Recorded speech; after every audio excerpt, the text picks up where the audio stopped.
The following presentation is best experienced with headphones.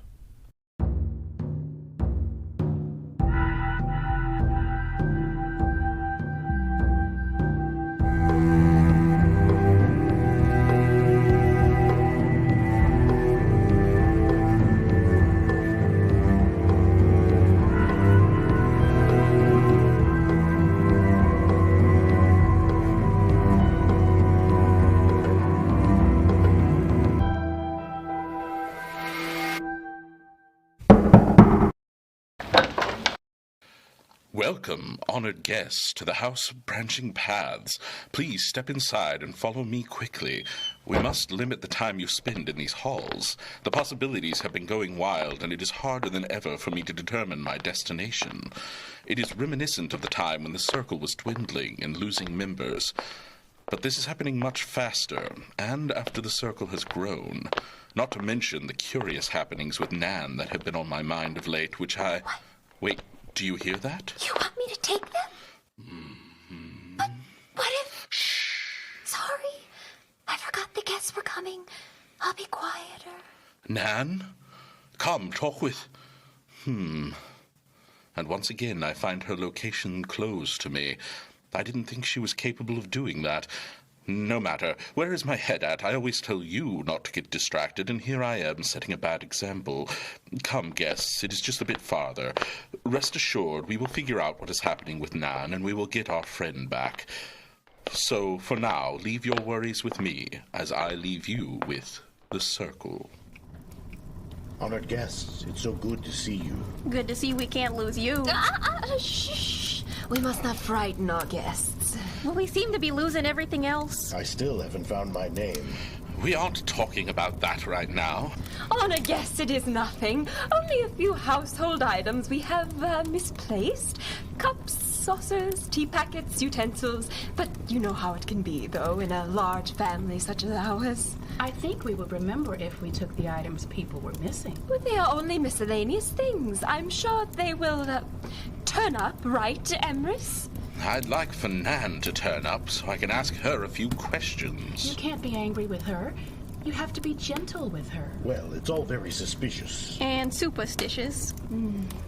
Something out of the ordinary, one might say, here on Earth.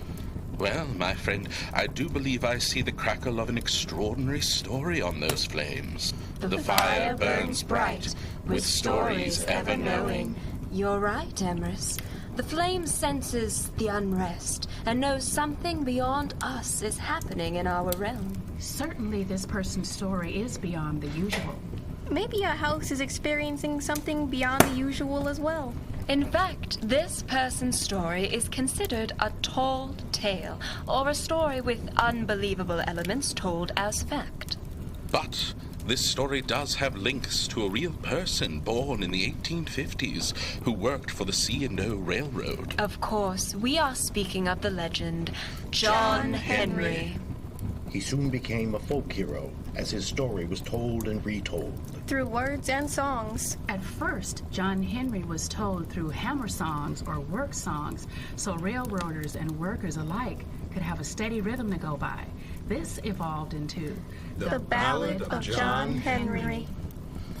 There is no date as to when this ballad would have been originally created, but we do know one of the first recorded versions of this song was in 1900 and contained fragments of all the versions of the tale told earlier. So please, honored guests, gather round As we tell you, the legend of John Henry. Some say he was from Georgia, Others say he was from Alabama. but it is said it's written in that very tunnel at Big Bend that he was an East Virginia man. Who is that man, you might ask? John Henry.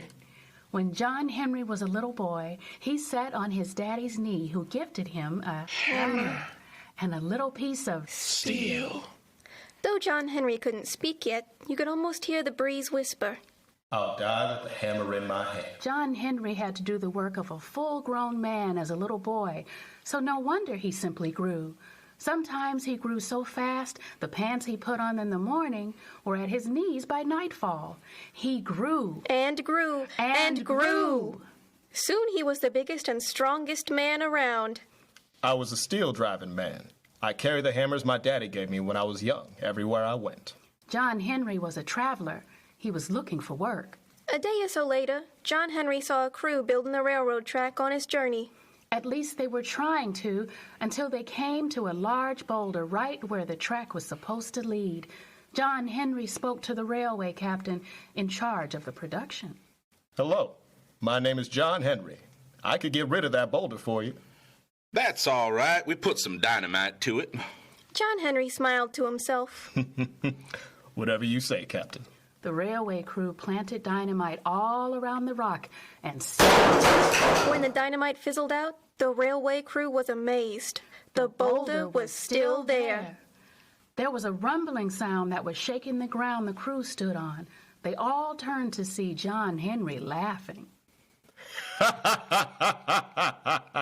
If you folks would give me a little room, I could get some work done for you. I could line a track, and I could hit a jack, and I can make that boulder disappear. I don't see how you can do what dynamite couldn't. Just wait and see. As John Henry whistled and sang, each of his hammers rang. His hammers rang with each blow to the great boulder, but even the ringing couldn't drown out the whisper on the wind. I'll die with a hammer in my hand. Soon, the ringing stopped. All was Quiet. Well, I'll say. The captain was lost for words. the boulder was gone. From that moment on, John Henry became the best worker for the Captain's Railway Company. Everyone loved John Henry. I could do the work of 3 men, and all the other workers liked to listen to me sing and whistle. They went on like this with the railway crew working fast, but John Henry working faster. Everyone would get up in the early morning just to hear his hammers ring. Even still, the captain would yell, Faster! Faster! Faster still! And everyone would work as hard as they could. until they had to Stop. The railway crew came up on Big Bend Mountain, a mountain so big and strong it seemed to stare John Henry right in the eyes, unafraid. The captain looked it up and down and came to the conclusion. We can't possibly go round this mountain with the track. We'll have to go through it.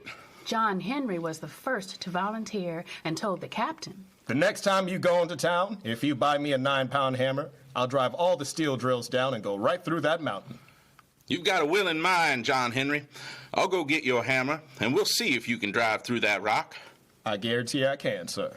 And so, with his 9-pound hammer, John Henry and the crew went to work on Big Bend Mountain. The crew worked fast, but John Henry worked fastest of all. Even so, the captain wasn't satisfied. If you don't go through that mountain, you'll all be fired.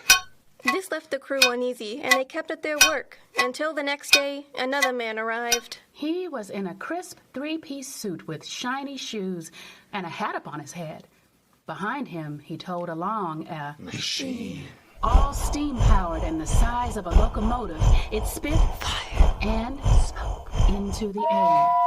The fancy man went straight to the captain and said, I'm here to sell you something you sorely need. It better be more time. This railway crew of mine is slower than ever, and I'm on a deadline. Even better. This machine can drill faster than any of your workers, and it never has to rest. It can work all day and all night through.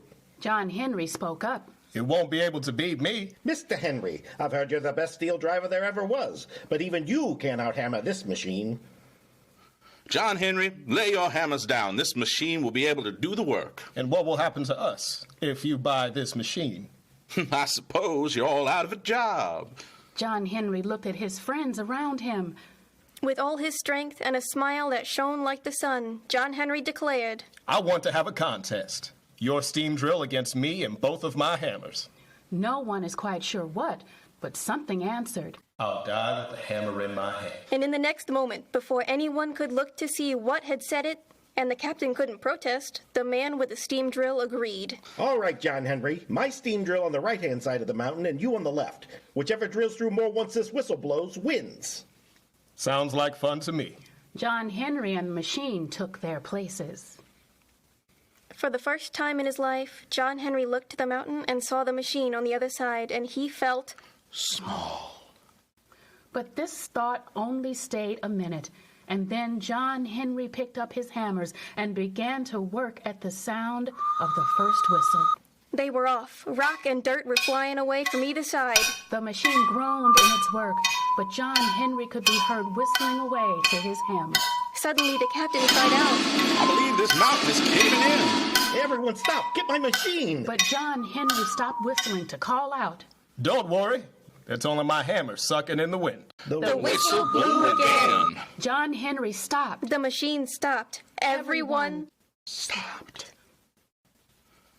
John Henry, he's drilled through 1 1/4 of the mountain. Seems my drill went He measured with extreme accuracy. only a quarter? The crowd began cheering. John Henry! John Henry! John Henry! John Henry! John Henry! John Henry! John Henry had saved his friends' jobs. He slowly came out of the tunnel, a smile wide and bright on his face. I was happy.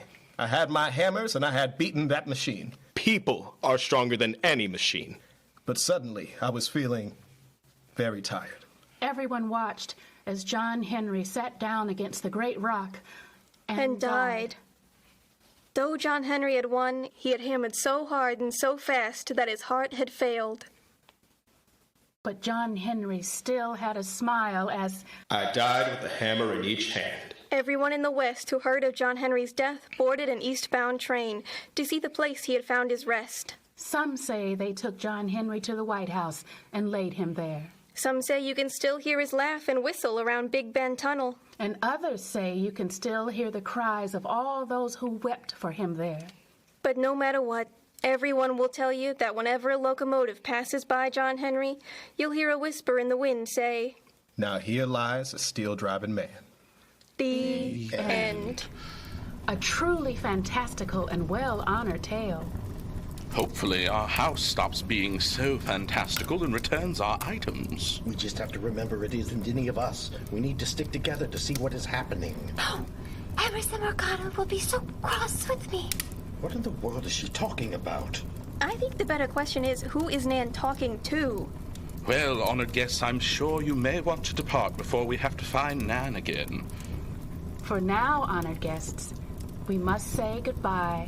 Yes, my friend, I do believe I see the crackle of a story on those flames, but for next time. The fire burns low, with stories ever glowing. Honored guests, come, follow me. You may hear Nan. I've been hearing more than seeing her nowadays, and something she may be conversing with. But please, above all else, do not answer anything Nan says. Come along, swiftly now. I'll see you soon. You have been listening to The House of Branching Paths, a theatrical podcast experience brought to you by Round Two It Productions, created by Mark Kilmer and Carol Ann Miller, with featured artists Kimmy Kidd, Bill Blanky, and Caitlin Sowers, with music by Elegy. And many thanks to special guest artist Donald Kidd as the voice of John Henry. For even more content, join us on our Patreon, or for more stories like these, be sure to visit your local library. Thank you for joining us, honored guests, and remember, the fire may burn low, but the stories are ever glowing.